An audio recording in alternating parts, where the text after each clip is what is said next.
Okay, welcome everyone to the 6th episode of Iron Minds. Today's guest is special because he's the first guest who's both an elite coach and an elite lifter. So, hey Matt, how's it going? Hey Sam, how are you? Yeah, elite lifter, maybe. we'll see what's intermediate to advanced. We'll go with. I mean, you look pretty elite to me, but yeah. Yeah, and so yeah, Matt, we were just saying Matt is going to Worlds in a couple of weeks. So yeah, that looks elite to me. Getting there. Yeah. So yeah, first question that I would like to ask you is, so who was Matt before powerlifting came into his life? What kind of person were you? What were you doing? What were the first steps that led you towards powerlifting? Yeah, so I was never like super sporty as a kid. Whenever I was like into my teenage years, I think I probably would have taken up more sports, but I'm Irish for anyone that doesn't know. Probably the vast majority of people don't know who I am. But it would have been Gaelic football. So it's like an Irish sport. It would have been a bit of combination, sort of like soccer and rugby. And then played rugby and basketball when I was a bit of a teenager. But yeah, I was never super into sports. Always sort of had to work hard to get anywhere sporting wise, and wasn't someone that naturally was super athletic or took to sports really easily, but always sort of just trained hard. I remember like playing basketball thinking I was going to be in the NBA, but I'm 5'8", so that was never gonna happen. But I remember even early days like chatting to like one of my friends. I was like, I don't know what it is I'm going to be good at, but I feel like I will be really good at something, and we just keep trying. Which is funny because it's kind of been the way the way things have worked out. Played rugby, as I said, when I got a bit older. Started training, I was about 17, and never really knew what powerlifting was until I was about 19.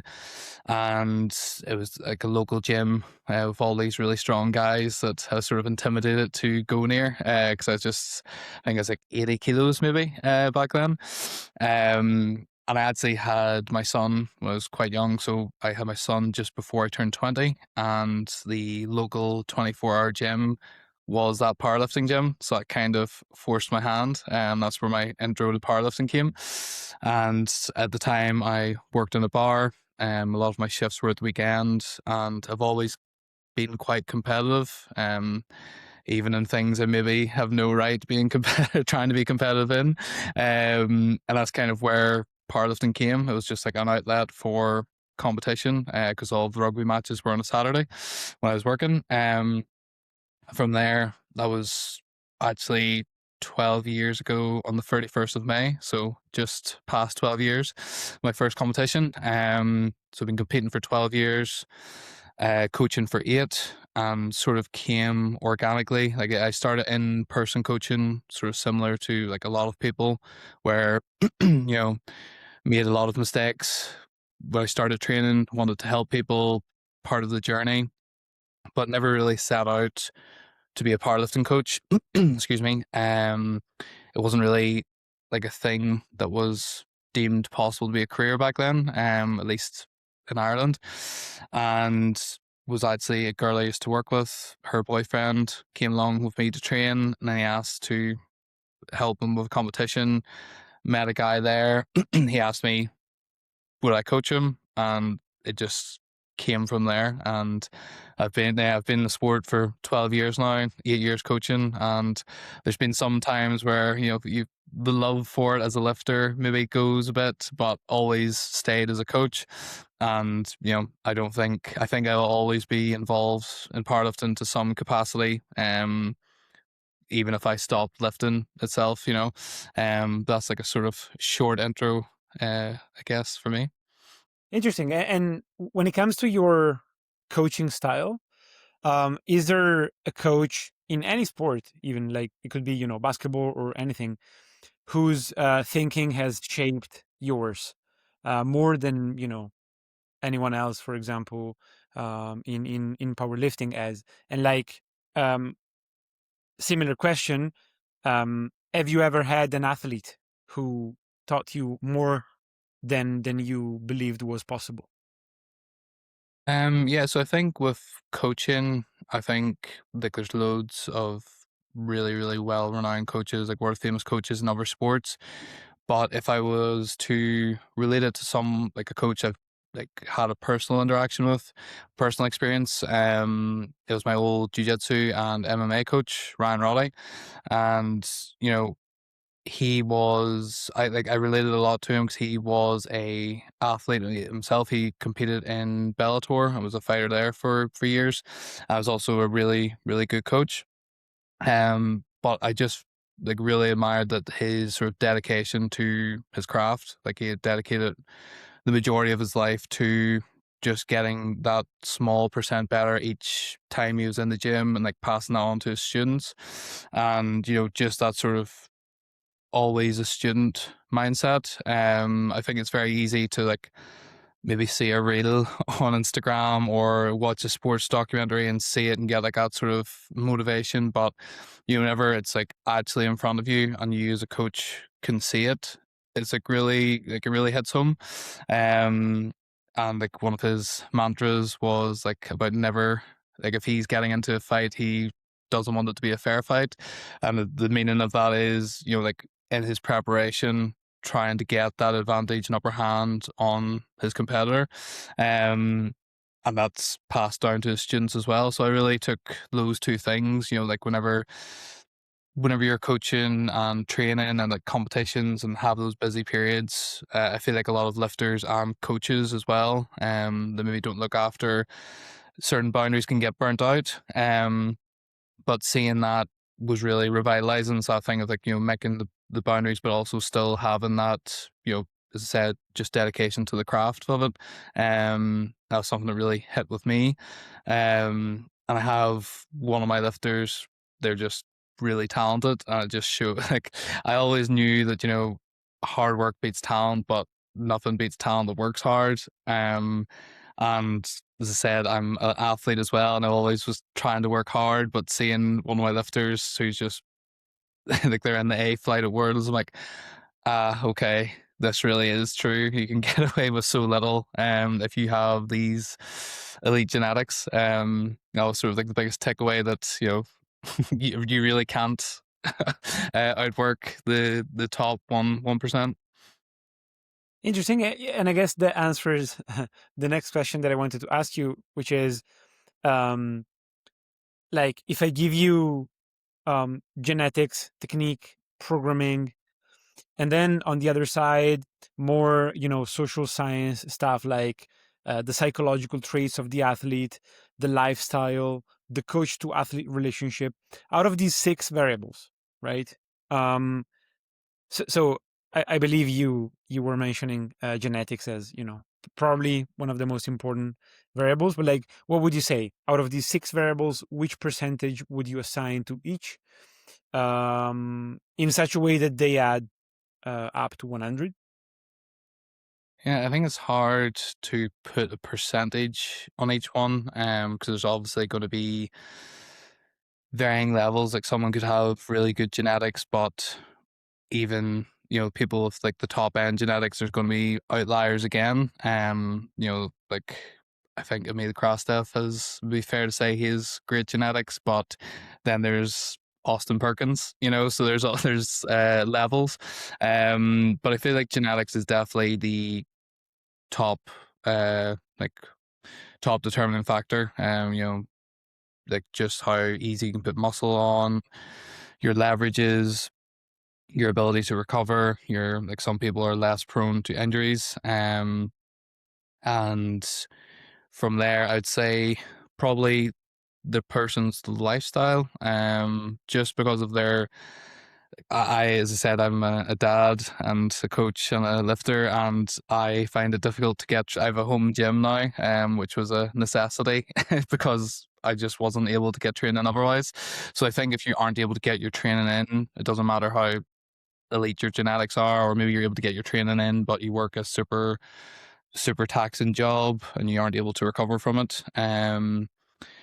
From there, I would say psychology. I feel like, I have so many lifters that maybe aren't the genetic outliers, or maybe don't have as high of a ceiling as some of their competitors, but they're able to stay rational when, training's difficult, or they maybe have a setback, or, even having that sort of delusion of their maybe abilities at the time, which can be a double-edged sword. But, believing that they're able to do something gets them further than someone that maybe is doubting themselves all the time and having these mental blocks.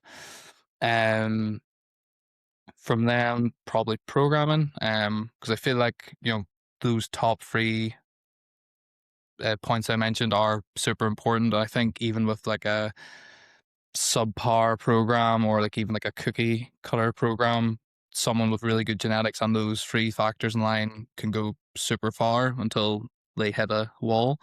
Um, and then I'd probably say technique, just because I know in Italy, because one of my lifters, Jordan, he's a 69 kilo lifter.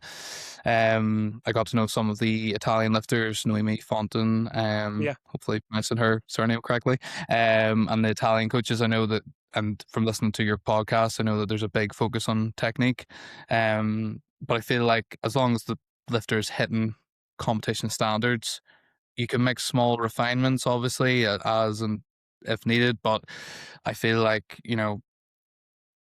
the body and the lifter are going to find their strongest position for the most part. For the most part, and it's just a matter of, getting the tissue stronger, and then coach athlete relationship. It's obviously very important, and it's something I really try to instill in my coaching practice. To let my lifters know that, I'm on, as much as they're on their own journey, I'm invested in, and I'm part of that journey for as long as I'm their coach.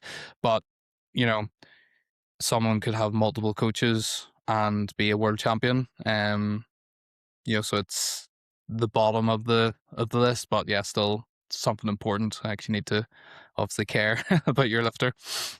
Yeah. Yeah. That's pretty interesting. I'm starting to see a pattern. Uh, with, the ranking of different people, and yeah, what you say about technique is interesting, right? Because um, it goes back to the whole top down versus bottom up discussion. Like, um, certain coaches believe that they have the right tips, from a top down standpoint, that they're going to give to the athlete in such a way that technique will go on the right path, whereas other coaches see it more like the body will self-organize somehow and find the solution, right? And also the other thing is, um, and it's related to this, and I want to ask you this: do you tend to coach technique, um, preferably with verbal cues, or through programming, that is indirectly, right? Maybe with variations and so on. I think it is lifter dependent and situation dependent. If someone has like an obvious weakness in a certain area, or they tend to do something like, maybe if they have a positional issue with deadlifts, they're rushing off the floor and they've built no tension, and they're, fast off the floor and then missing lifts at lockout because their position's so far gone. The likes of like a pause deadlift or like a tempo to the knee deadlift would be something I would quite commonly program. Um, like for that example, again, it's just sort of plucked out of thin air. But sometimes, like again, I sort of relate this cue to, it was Jordan, the lifter I was referencing, where this cue sort of originated. She's very short femurs, really built for squatting, but would get stuck. She would get the bounce out of the stretch reflex going into the hole and then get stuck halfway. And I found that she was sort of relying on that bounce to carry her up, like with the momentum. So like a cue I would have used, and I still use, is accelerate the full way through. So like whenever you start to slow down, I want you to keep driving and accelerating through that point. And I found that it just was happenstance, but that's like one of the most recent cues I can think of off the top of my head, where it just kind of happened organically. But I feel like, some cues are more useful than others, because I can reference that cue in training, but if she's under maximal load, if she's thinking about accelerating the full way through and gravity's too much, it's not going to make the difference. Whereas, with the technical aspects of, maybe a positional accessory, or just getting the lifter. I remember on the mentorship with TSG that we did, one of the things Jason referenced was like, if the lifters like slow and deadlifts, maybe getting them to like an isometric rack pull, and then having them deadlift first, so like they're really engaging those muscle groups and like cueing to try and be fast off the ground. But yeah, I think it's like many things in coaching, isn't it? It depends is the usual answer I find over here. Anyway, I'm not sure if it's the same in Italy. Yeah. Yeah. Yeah. And another question that is related to this is, what is the frequency with which you give inputs to an athlete or you correct technique? That is, for example, say one of your lifters has a pretty bad session from, a technique point of view. How do you typically react? Like, what is your rationale there? How do you operate? Yeah, I suppose it depends if it is something we're really working hard to address. So if someone has an issue with like bum lift on bench, they're maybe setting their feet too far back. Whenever they're coming, setting up on bench, and then that's part of the reason why their glutes are coming up. You know, it depends on their sort of approach or response to the session. Like I'm not going to kick someone when they're down. I'd be like, not the best session. My sort of like coaching style is I keep it real. So if you're having an absolutely quote unquote terrible session, I'm not gonna tell you, oh Sam, that was sick. You did so good today, because it's not really helping anyone, I feel. It's like a sort of yes man approach. Whereas like this, I try and find some positive from it. Like the bar path was really good here. Speed was really good. Your drop off was minimal, or whatever it is. Or if someone is having, it is just like really hard to find. It is just one of those like bad sessions. It's just like, this is a pinpoint. This is like a star, like a drop in the ocean. This is not reflective of what you do. And it's like that thing of like just try to sweep under the rug, focus on your next session. What can you do to, like, a big thing I would say in my training, if my lifters are listening to this, they'll probably roll their eyes, but like stacking the cards in your favor. It's like, what were your variables like coming in?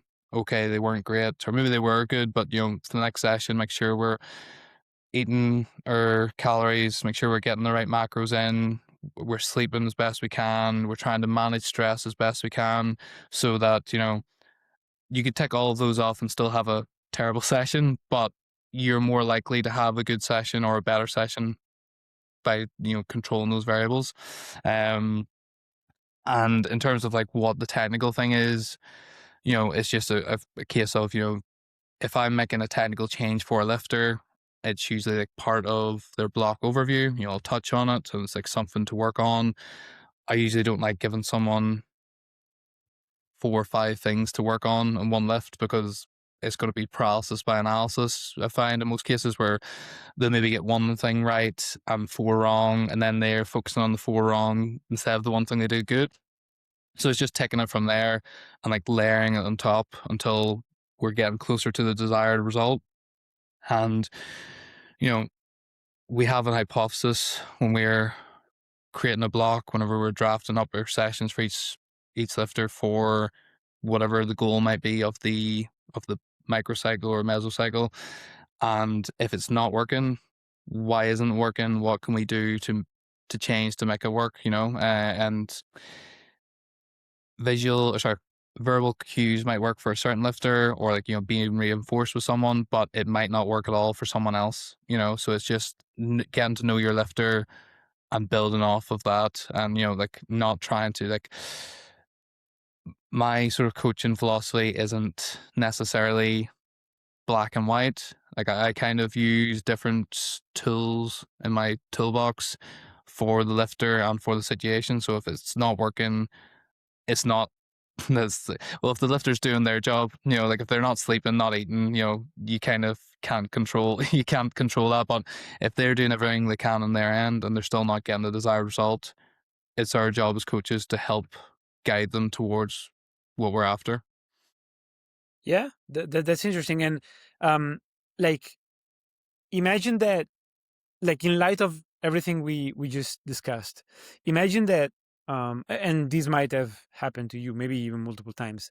A hardworking, coachable athlete comes to you and tells you, "Okay, I would like you to coach me, but I've been stuck at the same total for like 1 year, 2 years." Um, and they're not elite, they're not novices, they're like intermediate or late intermediate. And what would be your diagnosis based on everything that we discussed? Would you typically start from the hypothesis that something is wrong with their technique, with their program, with anything else? Like, what would be your approach? Yeah, well, you gathering as much information as I can. If this is a new lifter coming to me, I will have a consultation call with all new clients or potential new clients, and I'll have the questionnaire and get some basic information, and then whenever I'm on the call, I'll get to know them and I'll ask them, the questions.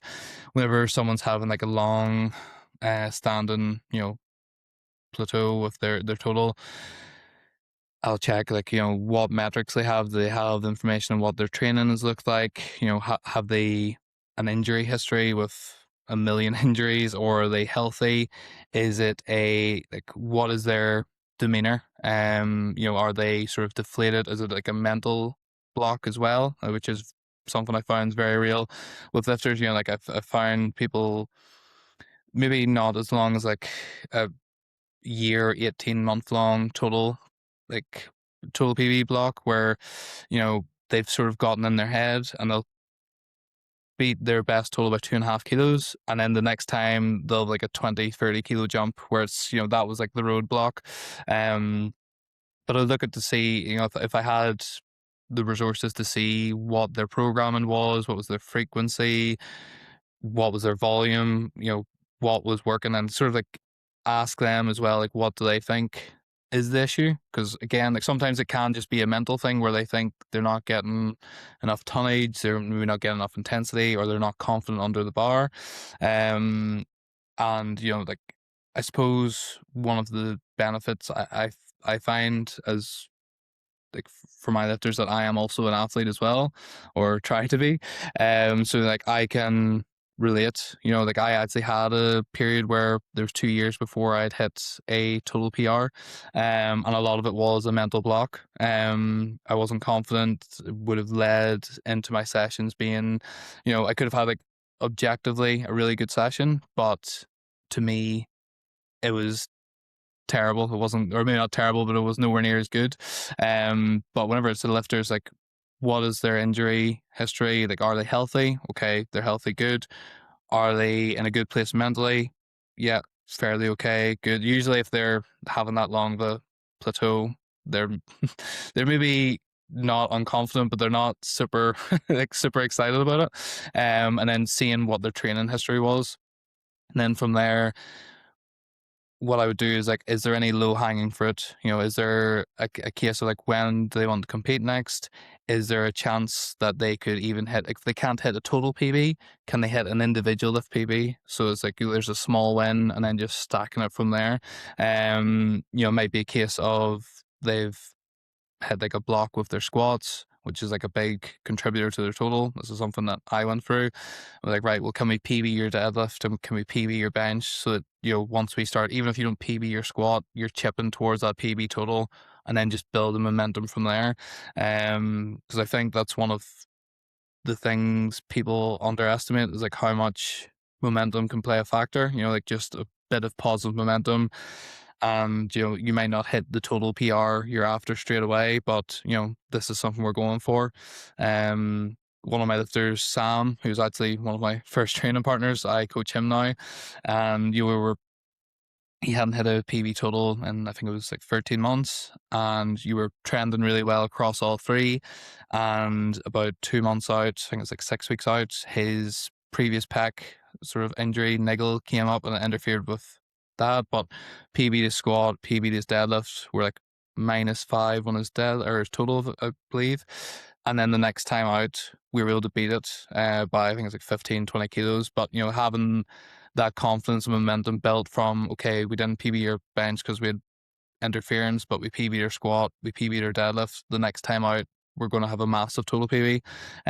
Just sort of revitalizes the lifter, I find, and then gives them that boost and confidence boost for training.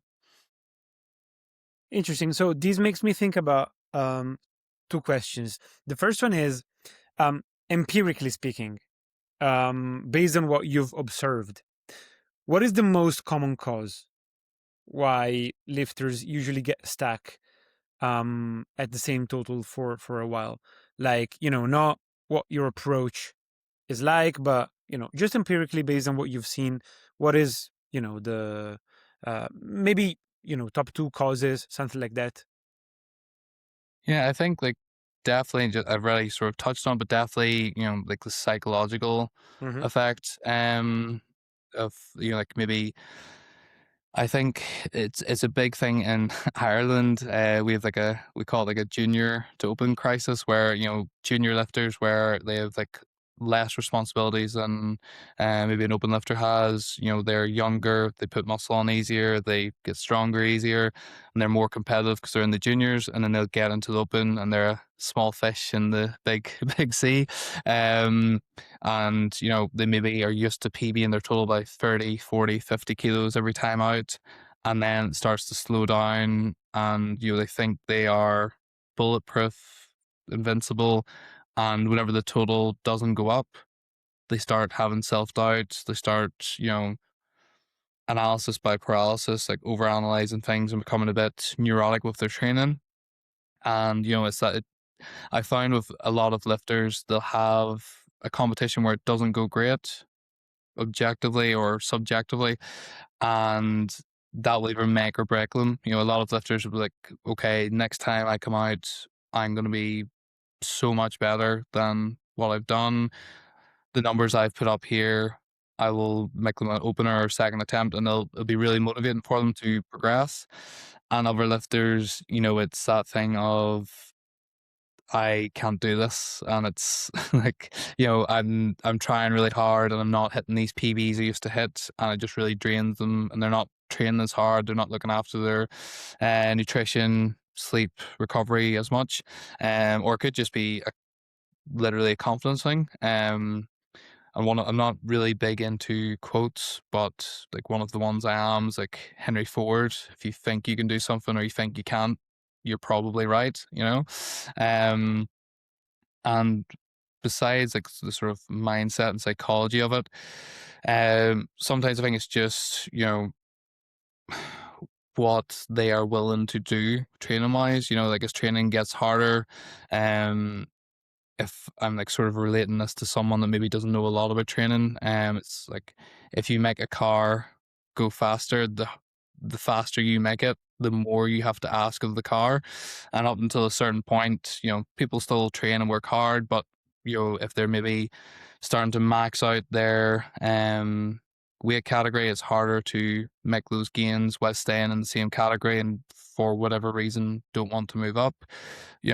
Sometimes they just aren't willing to put in the extra work, and that sort of comes down to not just being in the gym, but taking things a bit more seriously outside of the gym, with their food, sleep, nutrition. I know whenever like myself as a younger lifter and a lot of my younger lifters, where, as I said, they're able to add these kilos to their total without looking after the things outside of the gym.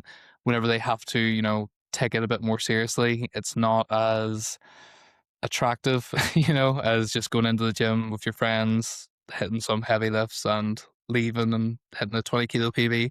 It's whenever you have to really work for the 2.5 kilo in your total, where people drop off or, start to spiral into, again, the psychological side of things. Yeah. And this is actually connected to the second question, which is about momentum, because you were saying that momentum has a big importance in the progress that an athlete can make. And so my question is, when you relate this momentum thing to rate of progress and the extent to which you can force rate of progress or not, how do you see it? Like, you want your athlete to hit, maybe in October they have an important competition and you want them to hit a big PB, right? How do you pair together these momentum idea with the need to try and force some progress, right? So how do you see these matter? Yeah, I think it again is it depends. It's how important is this competition? Could they do this? Does it matter if they do this in October or next March, or is there a timeline, or is it time sensitive? Is it like a world championship where they could break a world record or place podium or top five or podium or whatever it is?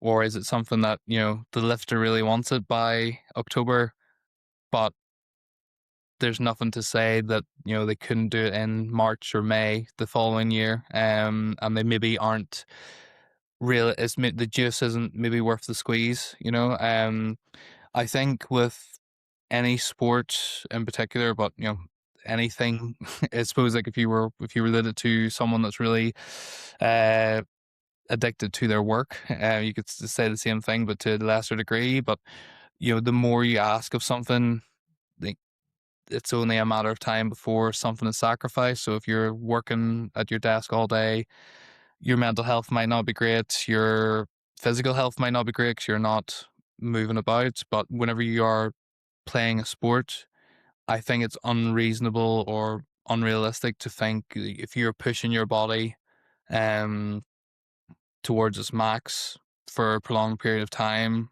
or over a duration of time, that you won't pick up niggles or injuries. And obviously we're trying to mitigate that, but it's that thing of like weighing up the risk versus reward.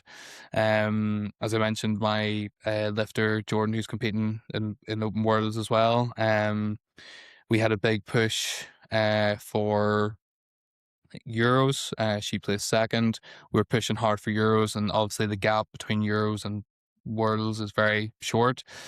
And the big push at Euros was to place, but also to place as highly as we could so that we could try and get into the A group of Worlds, which was like a big long-term goal. We had tried to do it last year and just fell short. So we really want to push hard for Euros, and then like now, like Jordan is relatively close to the open world record, and that is something we have sights on. And records are made to be broken, and there's nothing to say someone couldn't come out of the woodwork next year and break it. So there is that sort of time crunch, and training has been quite, I would say, extreme to in a sense, where it's like I haven't programmed the intensities or the workload that Jordan has went under since Euros for like 90. I haven't written harder blocks than I have for Jordan, unfortunately for her. But it's because we have this lofty goal that is time sensitive. But that is our way of trying to force the adaptation because of the time frame we have. However, like my sort of approach is we discussed it. It's like these are the risks. It's like we could do this and you could put X amount of kilos in your total. We might not. You might pick up an injury.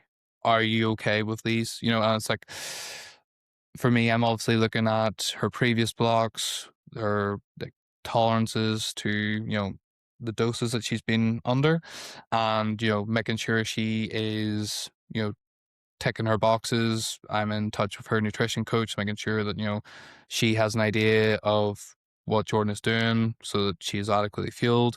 But also, I feel like it's sort of underutilized, and I think a lot of people just go from competition to competition. But like the plan after Open Worlds is to have like a downtime. Jordan's still going to be training, but it's less specific, less intensity. Allows her to like sort of have a mental break as well as a physical break to try and like mitigate the risk of burnout for one, but also injury. And again, there's nothing to say that even with the less specific, or lower intensity stuff that she couldn't pick up an injury. Some people pick up injuries during accessories or outside of the gym, but I feel like having your competition there, realizing what is the risk versus reward, and then having program downtime, if available. Like so I said, like we pushed hard for Euros, but then very short turnaround for Euros and Worlds. But the plan was always the downtime after Worlds, before Nationals later in the year. But just programming and allowing that downtime and time to like recoup.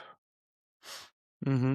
And so, out of curiosity, like when you say that you programmed one of the hardest blocks for her, like do you do that using RPE, percentages, velocity-based training, a mix of all of these stuff, ranges? Because of course these relates to the question that we were discussing before, right? Because with percentages you're trying to force things a bit more. With RPE you're trying to be more adaptive. So would you say you're more prescriptive or reactive?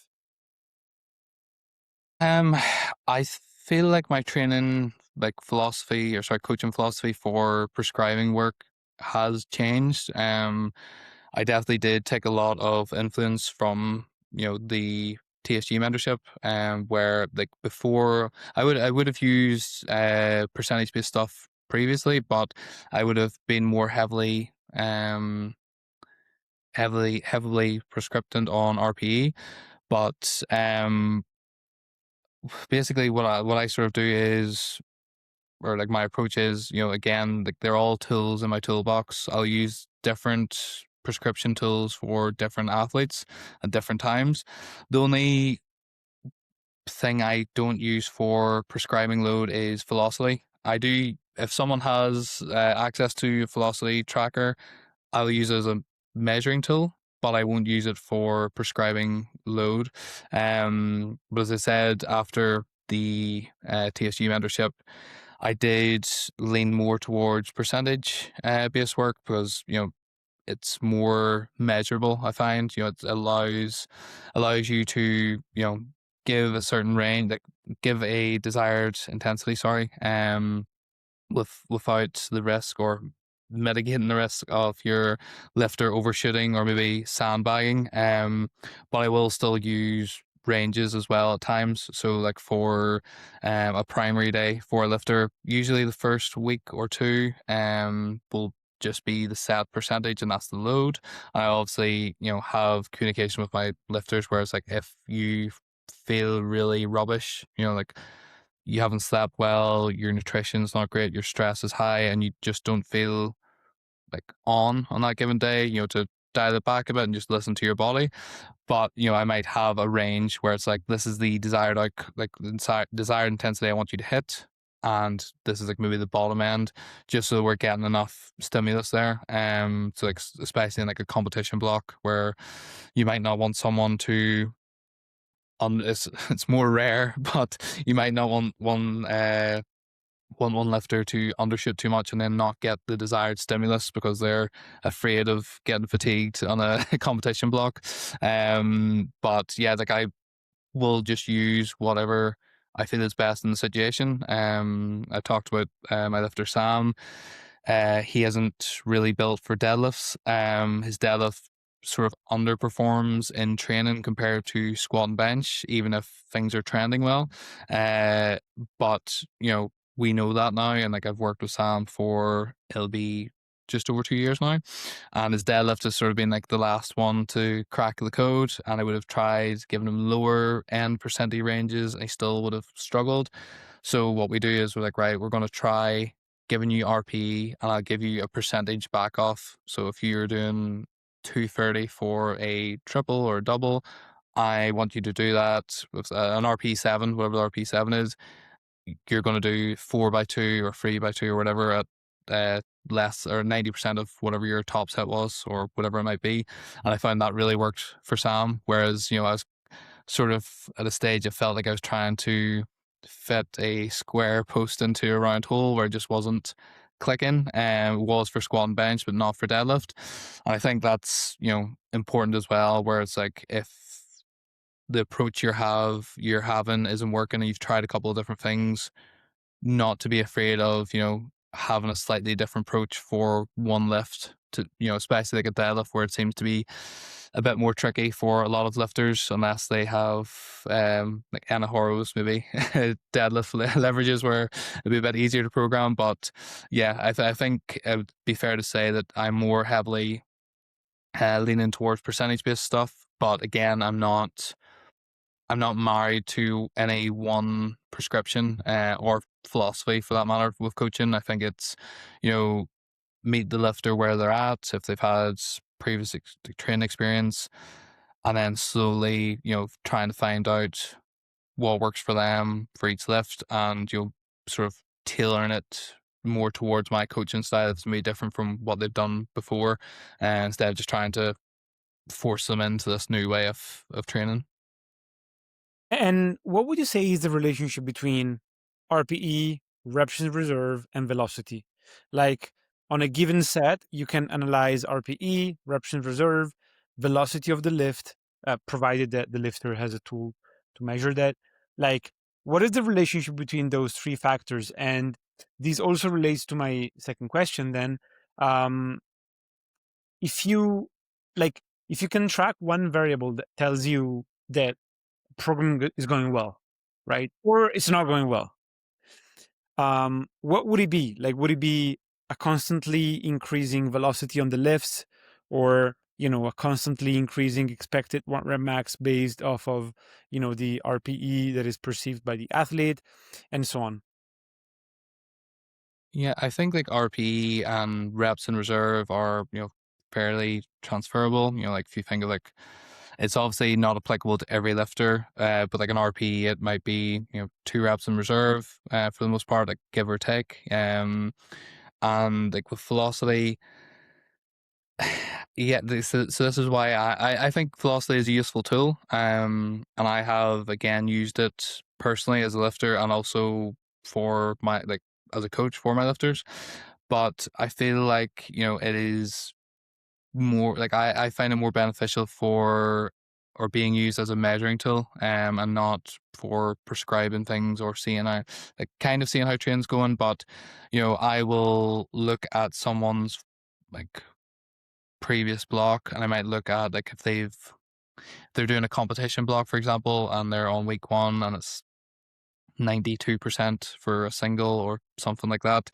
I might look at the load on the bar. What was the velocity? Compare it back to the previous block. Okay, is it a similar velocity? Has the weight increased? Yeah, okay, good. We're trending upwards. But I find, some people are going to be able to use velocity better in training, I feel, than others. So the likes of like maybe an Owen Hubbard, who lifts quite slow, hopefully he wouldn't mind me saying that, but he's quite slow and consistent and can maybe move something at a really slow velocity, put 20 kilos on the bar and move it more or less the same speed. Whereas if I were to do that, or maybe someone really explosive like Austin Perkins, you know like they're explosive until they're not. So like for me, I wouldn't use it as much for prescribing just because I think it's more dependent and even lift dependent. So like as I said, I use it for tracking myself.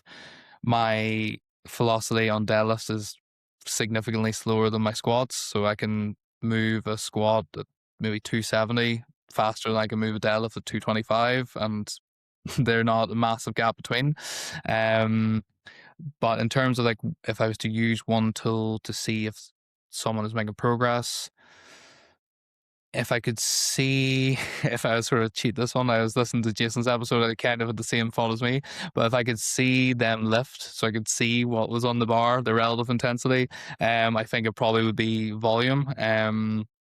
Thing with velocity drop off again. Some people can vary set to set. A lot of like some people can keep their velocity quite consistent across their sets. Some people have quite a lot of drop off.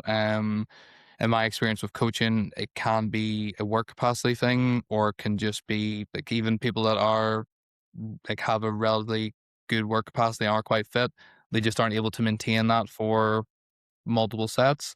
So I wouldn't use velocity as like the main sort of factor, but it would be, are they doing more over time? Would be my sort of thing. But obviously, as I said, cheating kind of, because I want to see like you could do 1,000 reps with 60 kilos, and it's not going to be enough stimulus to, or sorry, enough intensity to drive stimulus. Yeah, what you said is really interesting because some people do use velocity, for example, in terms of drop, right? When the velocity in your back of sets drops after a certain threshold, you can just go home. So they use velocity as a tool to prescribe the number of sets, even, right? But then, of course, you say there's a work capacity component that steps in, right? So it depends. It depends on the work capacity of the lifter, on the leverages, even. So yeah, that's pretty interesting because you could see velocity as a proxy for the amount of stimulus that you've prescribed to the lifter. But then again, as you say, it's probably also dependent on the context and all of the other variables in programming as well. So yeah, like maybe it could be one interesting thing to look at, just like to what extent velocity drops over the course of a back of set. But probably I agree that I wouldn't use it to prescribe a certain velocity drop. Yeah, I think as well, it's kind of similar to looking at someone's like training history. If you have a lifter you've trained since they first started powerlifting, or someone that you've trained for 3 months, the person you have trained for a longer period of time, you can see what works for them. You can see trends that emerge in their training potentially. And, if you're tracking someone's velocity and their, like velocity drop, you might be able to more accurately prescribe velocity for them. But I think just off the bat, it's quite difficult, or it's like too many different factors which could impact it to tell. And like to be honest, like I don't have a lot of experience with velocity tracking. Like not a lot of my lifters, but like there's a fair amount that don't have velocity trackers. I know they are becoming more popular with like stance and stuff like that. Whereas like maybe the old school Rep One was a bit more expensive and less accessible.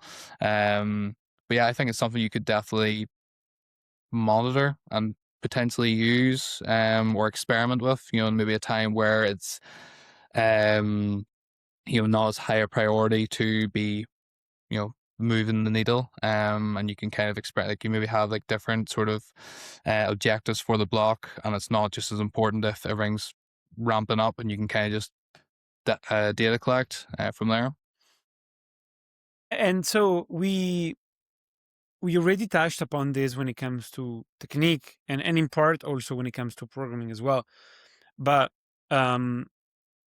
like a coach could follow a set of principles, a set of intentions that they bring in from the start.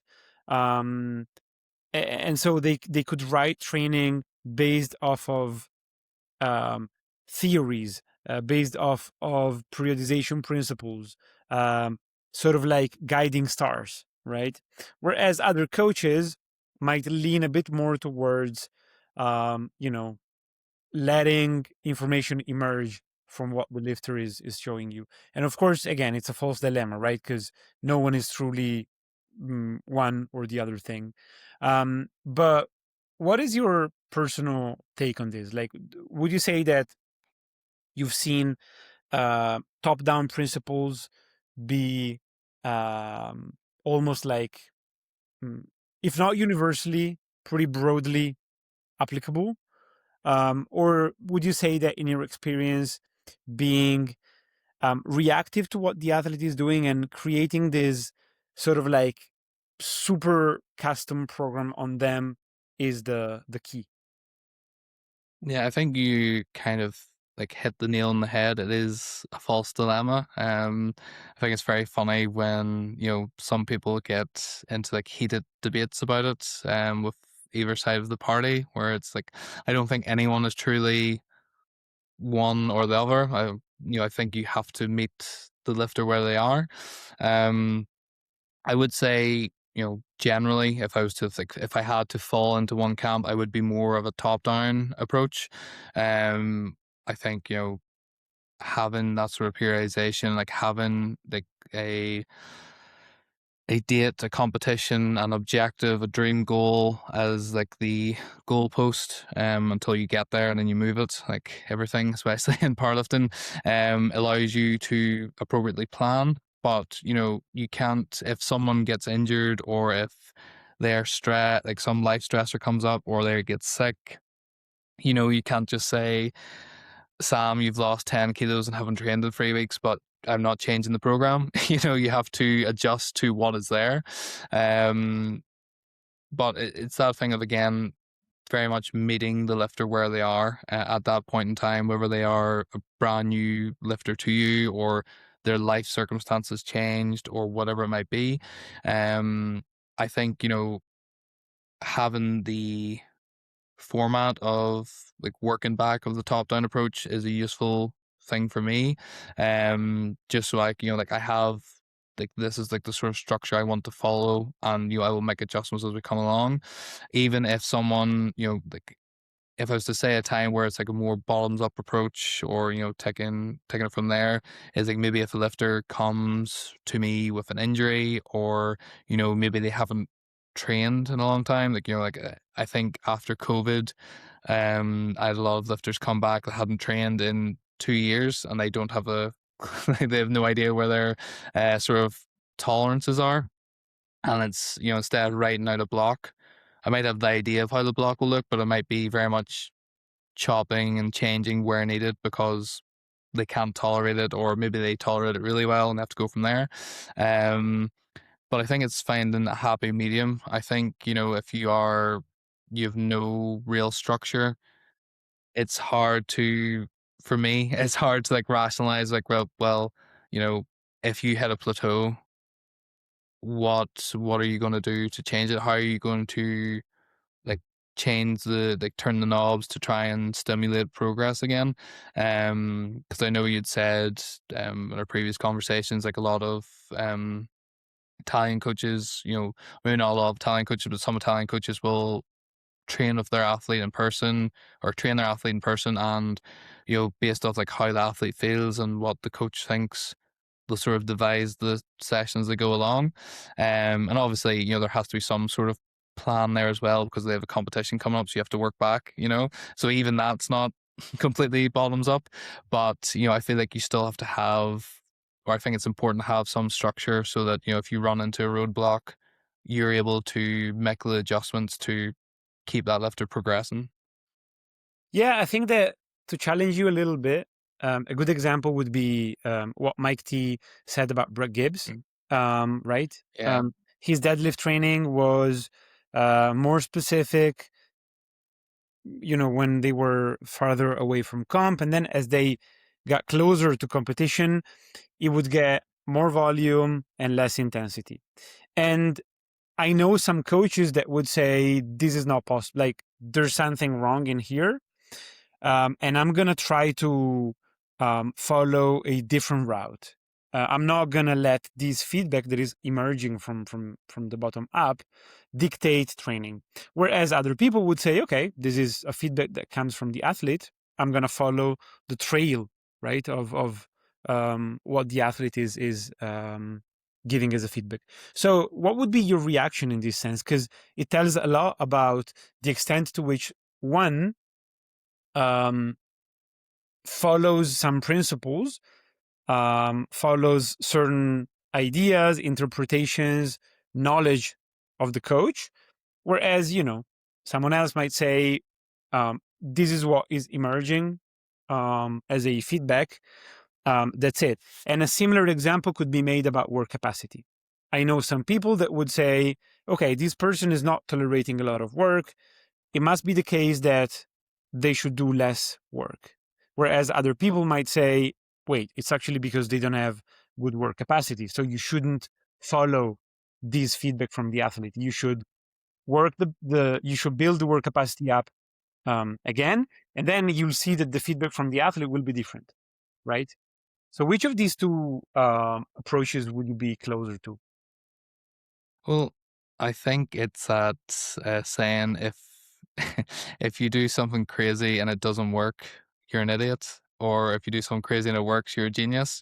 So it's like with Brett, it worked. It's not wrong that if it works, And But I think it's that.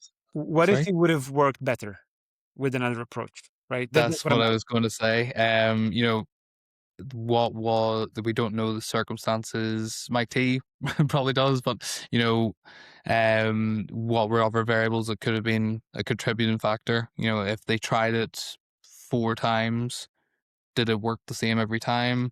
If you were to experiment around again with maybe like a national championship for Brett at the time, where it's less pressure, he didn't have to put up the top end if it didn't go his way, there were less circumstances. But again, it's that thing of taking the feedback. It's kind of similar to my example of Sam. I tried the approach of, ramping intensity up, volume coming down, and albeit it's less of an extreme example than with Brett, but, he wasn't able to tolerate things that a lot of lifters I coach were able to tolerate. It doesn't make Sam wrong because he put kilos on his deadlift, and, we were running into a roadblock with the previous approach. So yeah, I think it's that thing of like, it did work, but could it have worked better? Maybe. But if it didn't, if they tried the more standardized approach of, volume going down, intensity going up, and he wasn't hitting like deadlift PBs or was running into a roadblock, go back to, if it's not broke, don't fix it. And in terms of like the work capacity element, I think again it depends on like how accurate is the assumption that the person doesn't have good work capacity. Um, you know, if someone is really unfit and is like struggling to do their sets, they're taking 15, 16, 17 minutes and they're still out of breath or still not ready to go, I would say, well, yeah, that person probably could do with building some work capacity. But if they're generally fit, maybe it is a case of, I think it's that sort of age-old question of, should you be focusing on just your primary sessions or, your secondary work? I previously worked with Joey Flex, and like one of his principles or like philosophies or approaches, whatever you want to call it, is, like secondary work being sort of more relaxed or chilled, like not as high of a push. Whereas, some people go and, want you to be doing more across the week, and primaries aren't really like, they're obviously, every session is important, but Joey maybe would put like more of an emphasis on the primary session, and you're doing slightly less on the secondary tertiary session so that you can show up on the primary day. Whereas I, personally in my coaching experience is, I have some lifters that can handle a fairly high intensity on their secondary and tertiary days, and other lifters that just can't. They either will fail a rep or will be so fatigued that they can't perform. But even then, if the lifter that maybe can't handle higher intensity or workload on the secondary tertiary day, I still feel like you should be trying to do more over time. So even if there's like a bigger gap percentage wise between primary and secondary, I think you should still be aiming to put more kilos on the bar over time to put more kilos on your total. But again, it depends. It's that case case by case basis. Yeah. Yeah, and so you touched upon this earlier. Um, when it comes to intuition versus data analytics, right? And again, even this is a false dilemma, right? But someone might be closer to, I would say, more like less structured plans that come a bit more from intuition, from ideas. I observe my athlete. I see, like, I notice that um, idea A could be good to try. I follow the intuition. Or on the other hand, I analyze data, right? And again, there are coaches who don't even write programs um, looking at the metrics. They just write programs on their phone, and that's it. Like they have these intuition about overall how training is going, and they know that intensity is kind of higher right now, but they don't know the exact numbers, right? So what would you be closest to? Yeah, I think probably if I had to like nail down one, it would be data side of things. I actually have a degree in sports and exercise science, and that was like one of like the things I really enjoyed about it. Was being in the lab and sort of analyzing the data from the experiments we were doing. But I also just found more utility in it with training. As I said, I kind of look at it as like just different levers to pull when we're running into roadblocks. Like, right, okay, is the intensity too high? Is it too low? Are we not doing enough volume? Is the volume we're doing stimulating enough? Are some of these sessions or sets maybe not actually contributing to useful progress?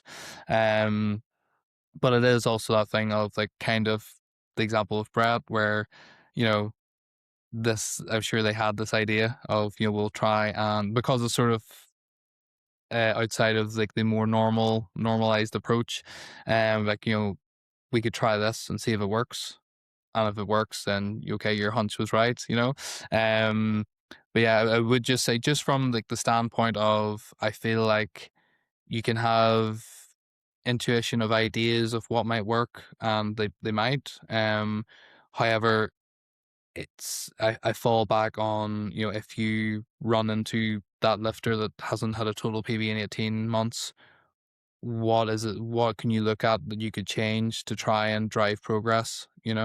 And again, even with changing volume or changing intensity or whatever metric you want to look at, you could still have an idea of like this this variable Q, this variation of the squat, bench, or deadlift might be beneficial, might work, and it's just using using your best sort of idea, like experience, ideology, and being willing to be wrong is what I think is what's useful there.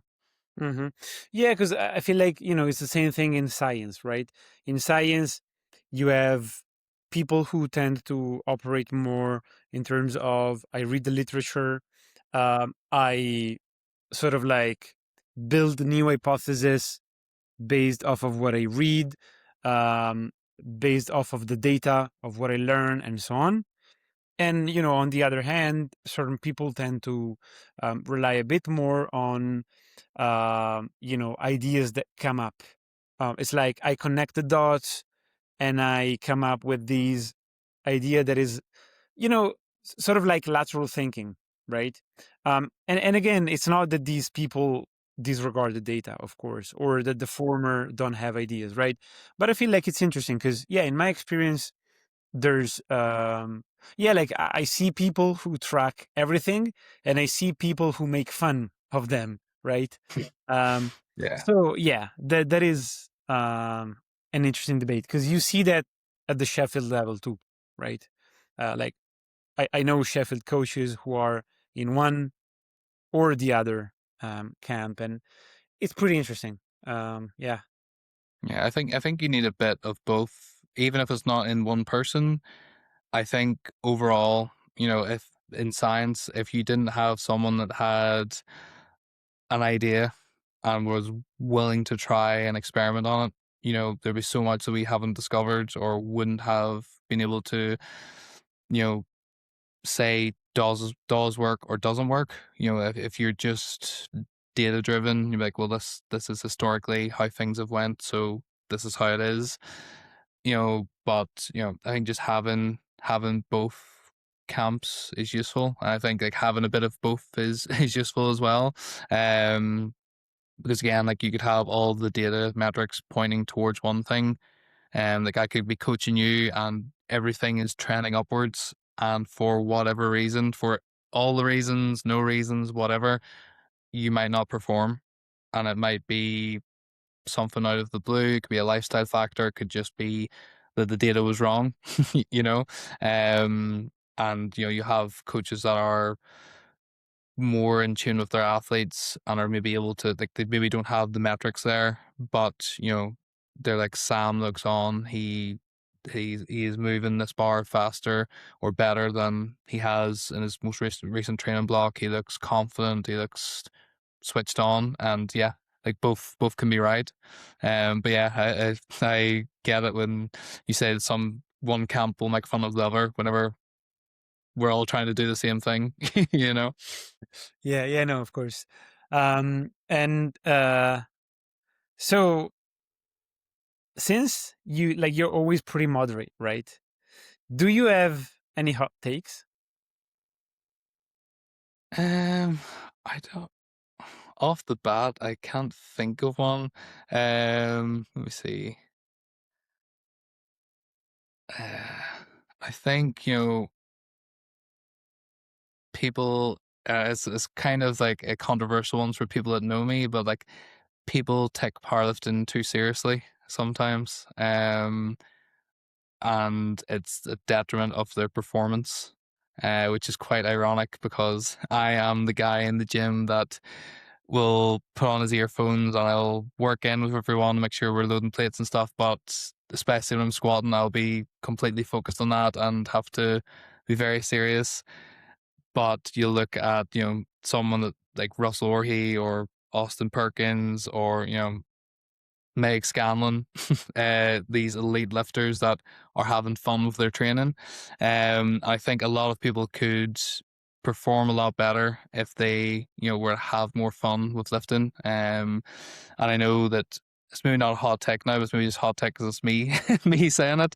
But I know that I actually seen Emil Krastev who put a reel up yesterday, which I really agreed with, about the importance of having hobbies outside of powerlifting.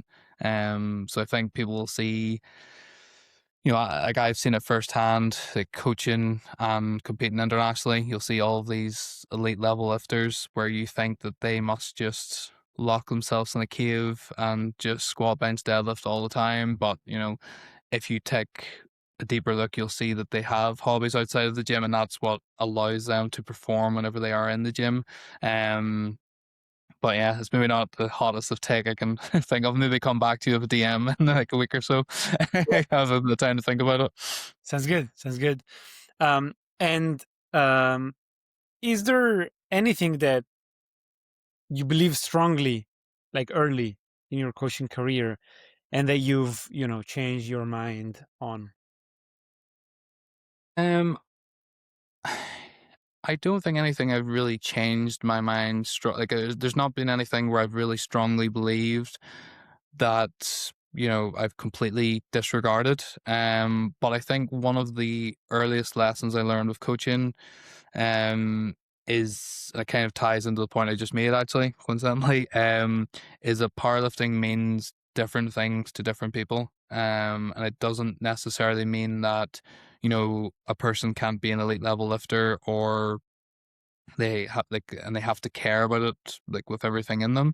But whenever I first started coaching, I was sort of under the impression, and it was just due to like lack of experience and ignorance, to be honest, but that everyone was hell bent on making progress, because that was kind of my personal approach as a lifter, and I just was ignorant to people being different. Where some people have powerlifting and it's maybe just a hobby, or it's maybe a sport that they do and they want to improve, but it doesn't mean everything to them. Or even, like people who maybe are elite level lifters, but even then it's part of their life and not their life, and it's not the part of it is my life, but they maybe have a less serious approach or a different view to it. And I was trying to put my personal beliefs and what you needed to do as an athlete onto them, and it wasn't what they worked well with, it wasn't their approach, and it just didn't work. And obviously I learned this from talking to the people that were different, and I suppose that was like one of the key things that made me work more in self-development. Like, this was very early in my coaching career, but that is my, sort of approach, where I will take the lifter, whoever they are, where they're at, and I will mold my, my coaching philosophy around what I think will work for them, because I can't make them think like me. And, even if I could, that might not be the most, efficient way of making them perform ultimately. So I think, like, just that of people are different, they have a different philosophy, no matter if they are the most genetically gifted or not. And, taking that person from where they are and using, like, working collaboratively to get the best out of that lifter, versus trying to, you know, do this, and this, and you'll go to the moon.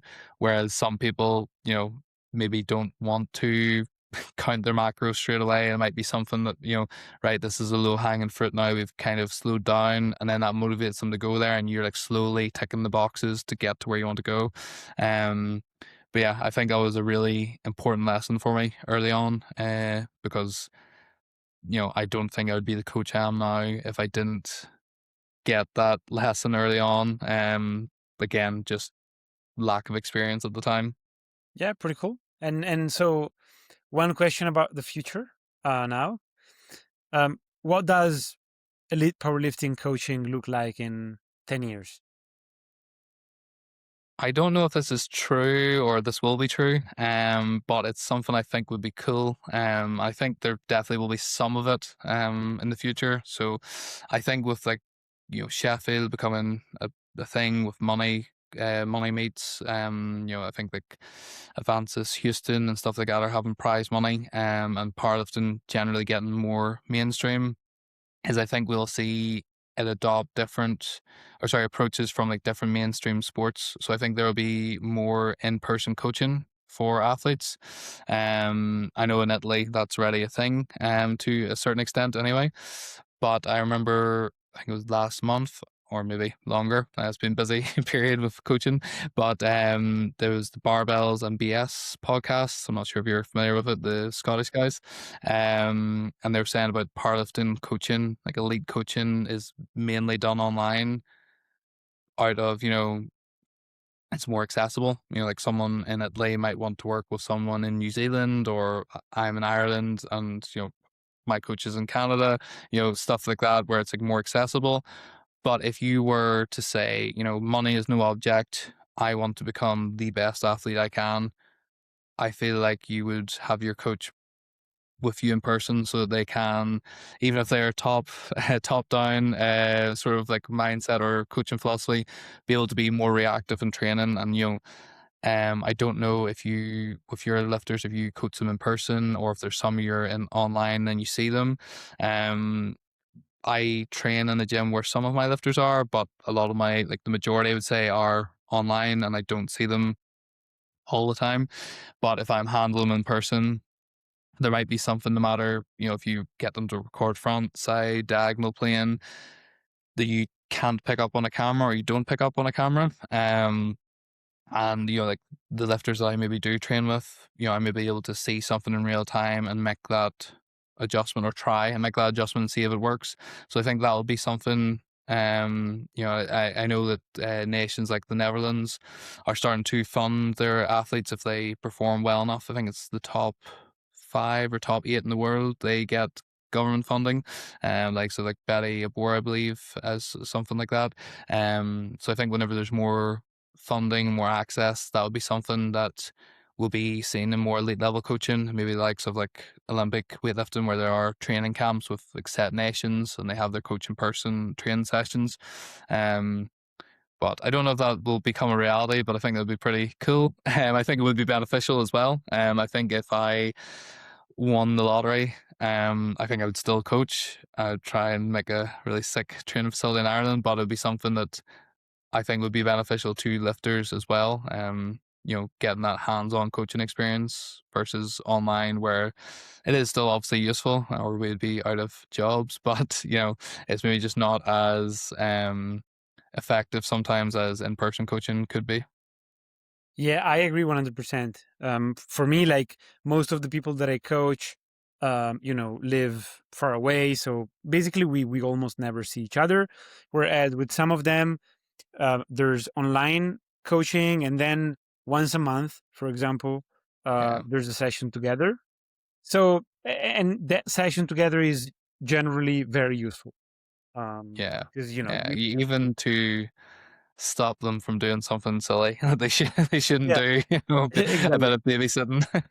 Yeah, exactly, 100%. So yeah, I do agree. In Italy, we do have some people that, actually do almost like, I would say 50, 60% of their coaching in person. Like there are some coaches who do that. And then of course there's a big chunk that is also online. But yeah, like there are some coaches who like work at a gym and they, do in-person coaching and so on. And yeah, like, um, then the other side of the coin is that it can become really draining for the coach as well. Because like if you see 10 people every day, like every single day you spend 8 hours in the gym, seeing people, like that can become, a bit too much at the same time. So there's probably, a good trade-off to be found there. And I feel Yeah, like, yeah, like probably the mix, right? So online coaching for, most of the month and then one session together. I feel like that's good enough in my experience. yeah. I think as well, like for me, um, it's difficult sometimes because I am maybe training as well. It's like, I'm off the clock, but I'll see something from the corner of my eye and the coaching part of my brain can't can't stop the scratch until like or stop the itch until I scratch it. But yeah, I think you're right as well because I sort of touched on it earlier, but I think coach burnout as well as athlete burnout is becoming more prominent. And just having those sort of not barriers, but like sort of constraints up to protect yourself as a coach so that you can provide the lifter with the best service. Because if you're, as you say, in looking at the same lifter for 8, 9 hours a day, you're not going to be able to do your job as well as you can. Yeah. And so yeah, let's close with this one. Um, is there a question that you wish someone would ask you in an interview, but nobody ever did? I think would just be this was like sort of one I'd heard on I listened to Kedrick's episode on my walk the other day. But I think it was like ones like, oh, if I could ask this, I think this would be the hardest one to answer. But I think it would just be, like what do you wish you will have achieved, or what way do you wish you'll have left the sport whenever everything is said and done? And what would you answer to And that? I think it would just be, like in another life with better genetics, maybe would be to be one of the best lifters. But I don't think that's on the cards cards for me. So I think it would be coaching wise. I think it's just to like have left the sport in a better place with the people I've worked with, and shared as many like sort of key or core memories with lifters, whether it be like their first international competition, hitting this milestone lift that they never thought they could, or coming back from an injury where they thought they were never going to, be able to achieve the numbers they were hitting. Um, Whenever I first started, I used to think I just want to work with elite level lifters. This is going to be the dream. And, it's very cool.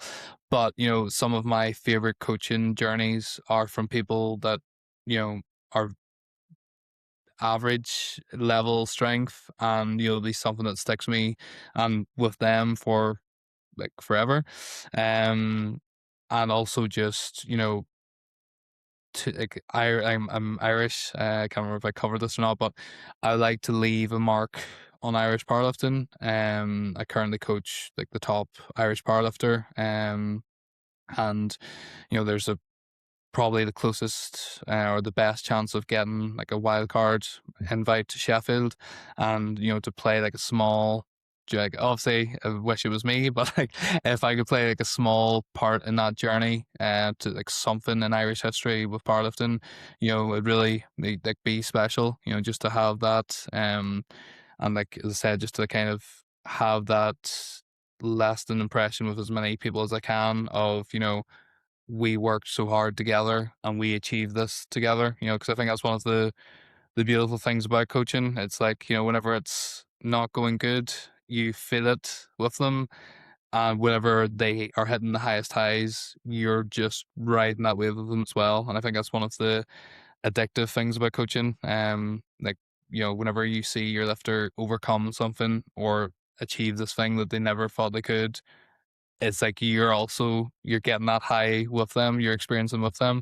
So yeah, just having that experience with as many people as I could would be pretty sick. Yeah, I relate to that. That's a very cool answer.